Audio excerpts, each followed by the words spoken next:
محبت رسول صلی اللہ علیہ وآلہ وسلم۔ بے شک نبی کریم حضرت محمد صلی اللہ علیہ وآلہ وسلم سے محبت اپنی جان اور دنیا کی ہر چیز سے بڑھ کر ہمارے ایمان کی شرط لازم ہے، کیونکہ آپ صلی اللہ علیہ وآلہ وسلم نے فرمایا، تم میں سے کوئی شخص اس وقت تک مومن نہیں بن سکتا جب تک کہ میں اسے اس کے اہل و عیال یعنی ماں، باپ اور بیوی بچوں اور اس کے مال و دولت اور دنیا کے تمام لوگوں سے زیادہ محبوب نہ ہو جاؤں۔ مگر عملی لحاظ سے محبت کی علامت اور نشانی صرف اور صرف آپ صلی اللہ علیہ وآلہ وسلم کا اتباع ہے، جس کی گواہی خود نبی کریم صلی اللہ علیہ وآلہ وسلم نے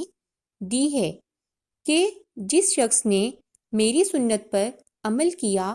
اس نے مجھ سے محبت کی، اور جس نے مجھ سے محبت کی وہ قیامت میں میرے ساتھ ہوگا۔